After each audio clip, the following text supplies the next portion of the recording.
Caríssimos, vamos dar continuidade ao nosso curso de modelagem matemática, de modelos matemáticos aplicados, modelagem matemática e aplicações. É essa parceria, né, com o Bahia Asset Management que está gerando essas possibilidades de fazer esses cursos tão interessantes.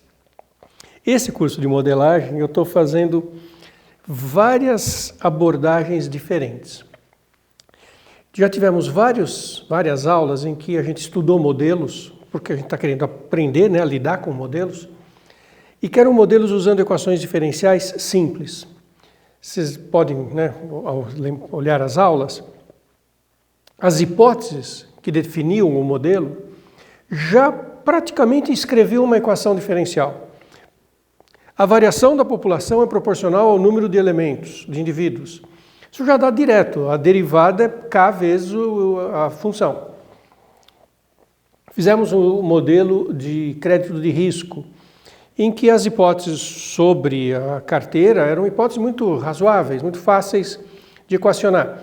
Daí nós tivemos um trabalho técnico em manipular aquelas equações para chegar nas probabilidades. Mostrei modelo de crescimento de população discreto que leva a um modelo que tem caos, todas as preocupações. Falei do modelo vago da navegação de pombos-correios, era um outro contexto que está lá explicado. Agora eu vou abordar um outro contexto, a equação do calor.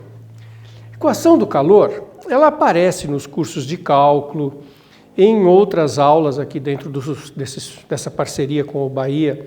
Eu já resolvi a equação do calor usando séries de Fourier, usando outras técnicas.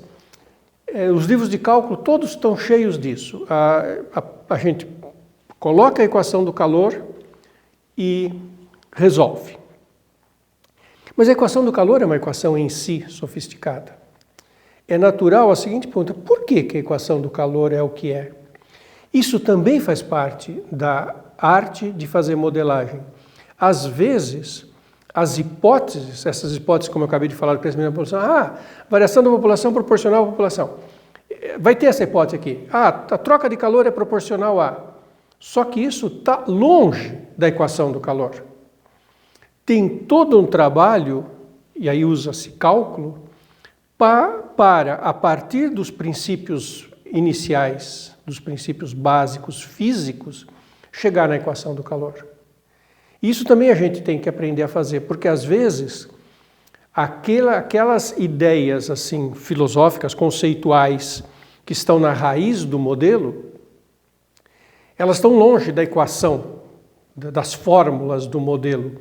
E aí a gente tem que mexer com outros conceitos para chegar na onde a gente quer chegar. Essa é a lição desta aula. É uma lição muito saborosa e que é meio raro a vocês acharem a dedução da equação do calor. Não é tão presente nos cursos de cálculo. Então, não vou dar detalhes históricos, né? Fourier, começo do século XIX, estudando esses problemas. Qual que é o contexto? É transmissão de calor numa barra. A primeira abordagem sempre é aquela história, né? O primeiro modelo se faz uma série de simplificações. Então, uma barra isolada lateralmente, então ela não tem transmissão de calor lateral. O calor flui de forma unidimensional, só na direção do eixo X. O calor flui entre duas secções transversais, paralelas de mesma área A, com temperaturas diferentes e uma distância D. Então, esse é um princípio. Eu tenho duas secções transversais. Elas têm mesma área, estão a uma distância D. E eu sei que vai fluir calor, as temperaturas são diferentes, vai ter fluxo de calor daquela mais quente para a mais fria. Então, esse é o contexto com o qual a gente vai trabalhar. Lei de condução do calor, que já é do tempo do Fourier. E aqui é interessante observar que, primeiro, Essa lei é muito natural, mesmo sem fazer experimentos, é razoável conjecturá-la, mas é preciso fazer alguns experimentos para checar se ela é ela mesma. Já mostro o que podia ter de diferente. E já no tempo do Fourier, foram feitos experimentos que mostraram que essa lei é real dentro dos limites onde ela pode ser aplicada. Qual que é a lei de condução? A quantidade de calor que passa de uma barra para outra é proporcional, e a constante de proporcionalidade vai ser chamada condutividade térmica. A condutividade térmica varia no material, de material para material, e de um mesmo material, ela varia se o material for muito aquecido ou muito resfriado. Mas dentro de pequenas janelas de variação de temperatura, para um ΔT maiúsculo, T de temperatura, não tão grande, uma janela, podemos supor que ela é constante. E a quantidade de calor é diretamente proporcional à área dessa secção, a área da secção, diretamente proporcional à diferença de temperatura, T2 menos T1 em módulo, e inversamente proporcional à distância entre as placas, quantidade de calor que vai de uma para outra. É bem razoável, mas observe, como é que eu tenho certeza que ela é inversamente proporcional à distância e não inversamente proporcional ao quadrado da distância? Existem leis da física em que tem variações sobre essa forma. Algo assim é muito razoável. E isso foi testado empiricamente já no tempo do Fourier. Tá? Bom, o que nós queremos? Nós queremos, a partir disso tudo, modelar a função U de xt. X é a dimensão abscissa, espacial, e T é o tempo. Como que é a temperatura ao longo dessa barra, ao longo do tempo. Então, U de xt é a temperatura no ponto de abscissa x no instante t. Ok? É a equação geral disso que eu vou deduzir. Outro princípio, que também aqui é fundamental na confecção de modelos, entender o fenômeno que está sendo modelado. Aqui tem um fenômeno, tem uma lei fundamental. O fluxo de calor, a taxa de calor, segundo a qual o calor entra num volume, vou pensar no volume aqui, entre essas duas placas, é igual à absorção de calor que está dentro desse volume.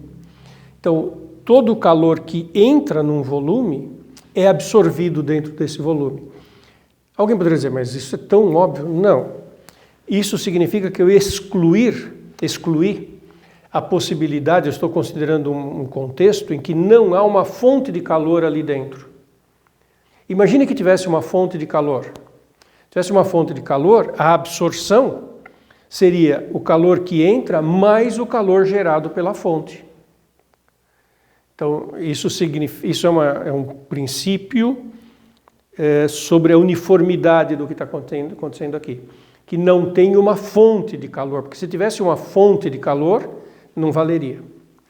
Tudo isso é muito sutil, olha só, hein? Olha que legal esse exemplo que eu estou dando para vocês.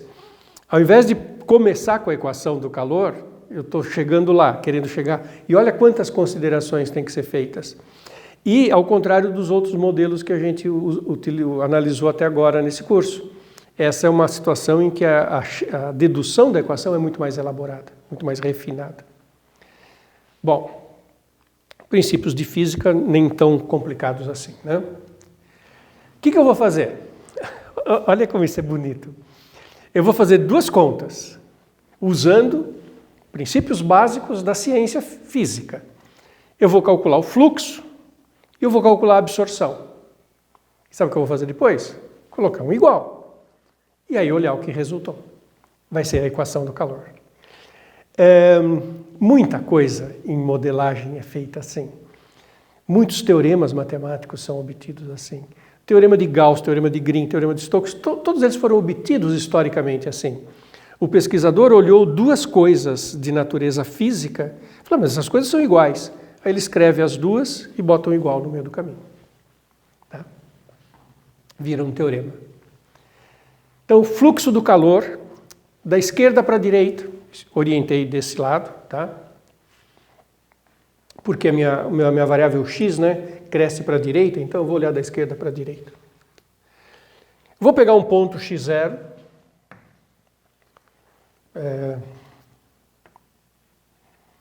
Esse ponto x0 pode ser na primeira placa, na primeira barra, na primeira secção transversal. Tá, esse aqui é o x0.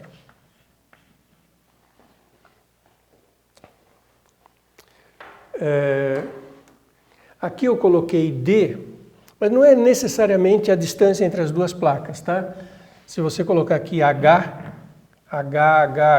porque está tendendo a zero, né? A distância entre as placas vai ficar fixa. Mas como eu também estou pensando em placas próximas, não tem nenhum problema usar a mesma letra. Mas aqui tem um limite que poderia ser um H. Se usar o mesmo D da distância ali, confundir, na hora de fazer o limite, põe H aqui, H e divide por H, que não tem problema. Então, olha só.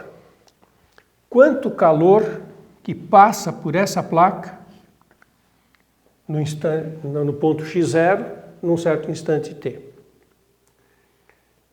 É o limite. Proporcional, a quantidade de calor é proporcional à área, à distância entre as placas e a diferença de temperatura. A função temperatura eu estou chamando de U. Então eu estou chamando aqui de U em D, x0 D sobre 2, no instante t, que está fixo, x0 menos D sobre 2. Então eu dei uma variação de D para frente ou para cá. Coloquei temperatura aqui, no ponto da direita, no ponto da esquerda. Por que eu coloquei o menos e o que significa isso? Veja só, vai ter calor passando da esquerda para a direita se do lado esquerdo a temperatura for mais alta que do lado direito. Então, tem calor da esquerda para a direita se a temperatura esquerda for mais alta. Mas a temperatura esquerda é a temperatura no x0 menos D sobre 2. Então, se a temperatura aqui é mais alta, isso menos isso vai dar uma diferença negativa. E isso aqui é a derivada parcial do U em relação ao x, porque é a distância, dividido pelo D. Por isso que eu coloquei D sobre 2 e D. Para ser a mesma diferença, mesmo H aqui na variação do x.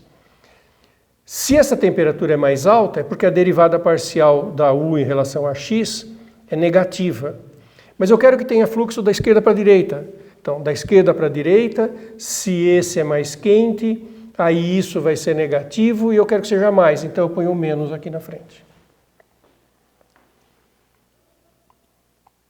Então, essa é a fórmula para o fluxo naquela placa da esquerda, e isso resulta menos Ka delta U delta x no ponto x0t.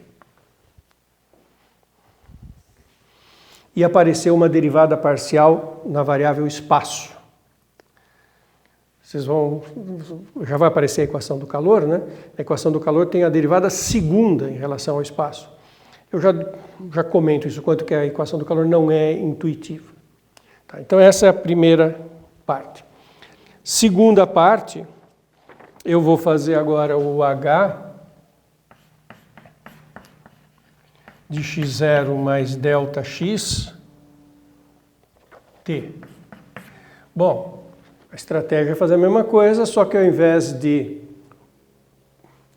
estar calculando no x0 mais um acréscimo, menos um acréscimo, eu vou fazer a mesma coisa no x0 mais delta x. E vai ser a mesma coisa, né? O limite vai dar a mesma coisa. Ele vai resultar menos Ka delta U delta x, du dx, x0 mais delta xt. E isso é o quanto tem de calor passando na placa x0 mais delta x da esquerda para a direita, ambos da esquerda para a direita. Tá?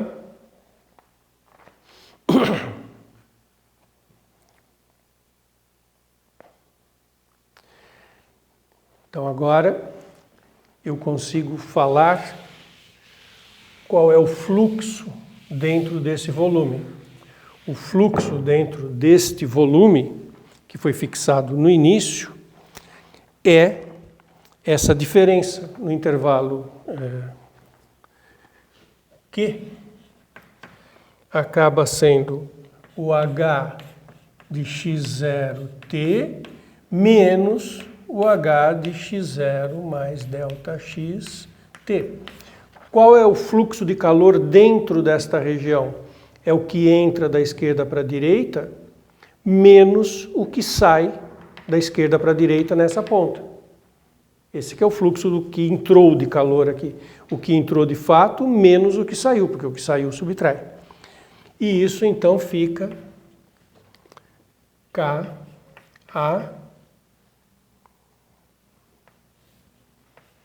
del U del x, x0 mais delta xt, menos del U del x, x0t. Observa que aqui não tem mais o sinal de menos, porque é este menos esse, então esse fica mais, então o x0 mais delta x aparece com mais nessa fórmula, e o onde é x0 aparece com menos. Esse é o fluxo. E no intervalo ΔT, aí eu vou ter Q ΔT igual a Ka, esse colchete que está aqui, ΔT. Isso é o que entra de calor no intervalo ΔT. Muito bonitinha a conta. Apareceu uma derivada parcial em x, que daqui a pouco vai virar uma derivada segunda em x. E esse é o fluxo de calor que entra neste espaço no intervalo ΔT. Muito bem. Agora eu vou cuidar da absorção.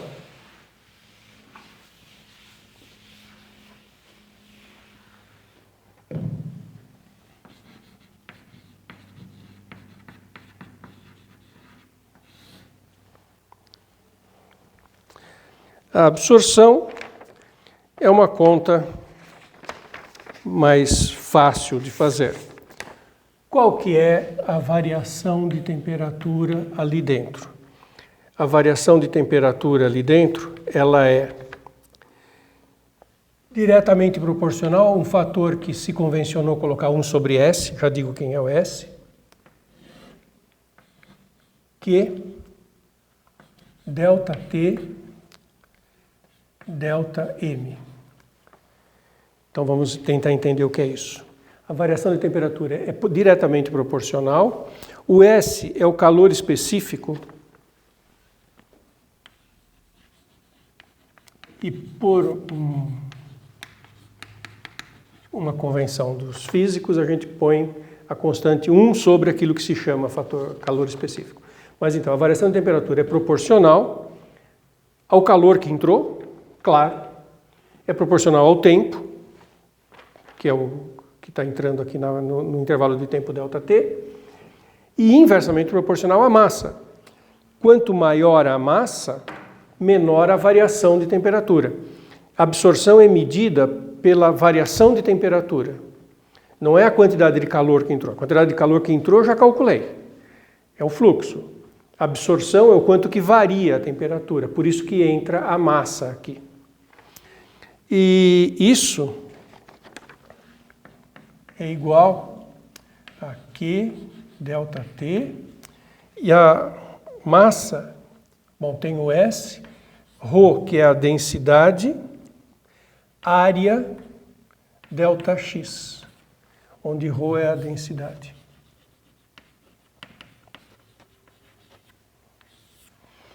Olha que bonitinho, gente. Apareceu um A e um ΔX que já tinha para estar aparecendo ali também. E aquele A está aqui, esse ΔX está aqui. Olha só, na hora de fazer a variação de massa, está a densidade vezes o volume. A é a área da secção, ΔX é o comprimento na horizontal, área vezes ΔX volume, vezes densidade dá a massa, que é uma das coisas que depende da absorção. E agora é só igualar tudo isso. Onde é que eu vou escrever isso aqui? Olha que legal. Iguala tudo isso que você tem o seguinte. Então, mas antes de igualar esse 1 igual a 2, eu vou ainda fazer uma pequena mudança nessa fórmula. Olha, mantendo esse Q ΔT e vou passar esse termo multiplicando. Fica o calor específico, a densidade, a área, o ΔX e o ΔU. O ΔU eu vou fazer uma coisa meio esperta aqui. Eu vou escrever como diferença, né? O ΔU é a diferença de temperatura. E eu vou usar o seguinte, a diferença de temperatura nesse bloco, nesse ΔT, ela é... Eu vou assumir que, porque as variações são pequenas, que tem um ponto no meio do caminho, x0 mais θ ΔX, x0 mais θ... É um ponto entre os dois extremos que ele pode servir de referência.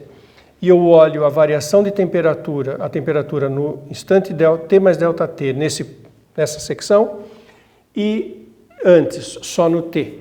E faço a variação de temperatura no T, num ponto como referência. O ponto X é o mesmo usado como referência e a variação no T. Aí eu reescrevi esse Q ΔT. Mas o Q ΔT medido pelo fluxo está aqui, medido pela absorção está aqui. Então são iguais. Bom, dividindo, eu igualo e divido por ΔX ΔT e faço o limite de ΔT tendendo a zero e ΔX tendendo a zero. O que vem dali? Vem um K, A, aquela diferença de ΔU, ΔX que está dentro do colchete, e tem um ΔT, mas eu divido por ΔT, então já cancelou o ΔT, e sobra um ΔX. Do lado de cá ficou calor específico, densidade, área de ΔX, mas dividiu por ΔX, então sumiu esse ΔX. Esse que está dentro do colchete, que é essa variação de U, que está aqui, dividido por ΔT. E agora limite para ΔT tendendo a zero. Como é que essas fórmulas se simplificam? Primeiro, cancela o A. Tem constantes, tem K, tem S, tem ρ.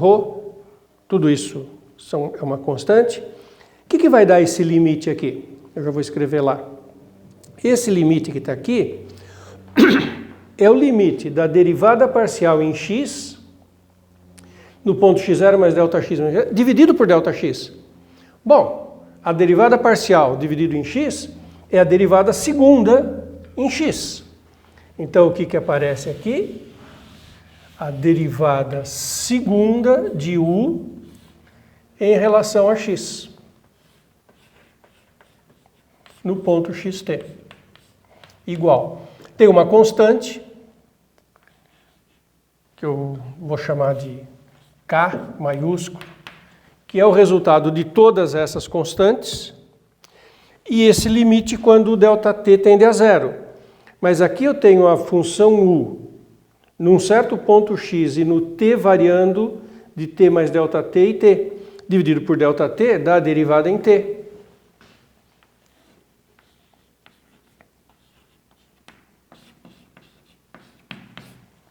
E pronto, cheguei na equação do calor. Olha que coisa linda. E a gente perde um pouco, a intuição da gente não consegue acompanhar tudo, né? Mesmo eu tendo acabado de explicar e montado tudo isso, Eu olho para cá agora e falo, caramba, derivada segunda do U em relação a x. Quando eu olho para essa barra, eu não sinto a variação da variação em x, a derivada segunda em x. É a intuição da gente que tem limitações, né? Então eu não consigo intuir, olhando para a barra, o fluxo do calor, mas é isso. Com uma constante aqui, essa constante tem a ver com todos esses ingredientes, densidade, calor específico, a condutividade térmica nas correspondentes unidades. Bom, quando a gente vai resolver a equação do calor, aí isso também faz parte de modelagem, né? A gente coloca condições de contorno e vai resolvendo, né? O que é mais comum nos cursos de cálculo é começar com a seguinte coisa: você põe na posição 0 T uma temperatura inicial, muitas vezes 0. As minhas aulas de cálculo é comum eu começar com isso. Suponho nas duas extremidades iguais a 0. A temperatura no tempo fica congelada igual a 0. Para poder chegar nas séries de Fourier. Mas isso é uma restrição muito rígida. Normalmente você vai colocar alguma coisa aqui. Nem precisa ser igual. Você vai colocar aqui uma função de t e aqui uma função de t, que é como está variando a temperatura em cada extremidade. E continua com a mesma equação de ordem 2. Uma outra informação que tem que ser dada é f de x0. Quando t é 0, né, no instante inicial, qual é a distribuição de temperatura ao longo da barra. E isso também aí faz parte de quando a gente vai resolver uma determinada equação do calor num certo contexto. E uma outra coisa que se faz, aí sofistica bastante, é colocar que essas constantes possam não ser constantes. Todas elas. Que o K seja... a condutividade possa variar com x, que a densidade possa variar com x, que o calor específico possa variar com o ponto x e que a área possa variar com x. Aí quando todas essas coisas são variáveis e a gente volta para essas equações, a gente acaba encontrando uma formulação da equação do calor um pouquinho diferente. Quando volta nessas equações, a gente chega no seguinte, que a derivada parcial em x de Ka derivada parcial em x, veja só, porque agora isso aqui não é mais constante, não sai mais para fora da derivada. E aí tem todas as variabilidades dessas grandezas, é igual a S ρ A del U del T. Agora não dá mais para cancelar o A, porque o A não é uma constante que saiu para fora aqui dos termos. Então, mas aqui ele fica para fora porque aqui é derivada em T. Como o A depende de x, ele entra aqui nessa derivação em x. Mas aí são já sofisticações em cima da equação do calor. Mas é muito bonita essa dedução, né? E ela também nos ensina coisas que muitas vezes no processo de modelagem a gente tem que arregaçar as mangas e mergulhar no fenômeno que a gente está estudando de uma forma profunda, como foi aqui, com princípios físicos para poder fazer. Legal? Espero que vocês tenham curtido essa dedução da equação do calor.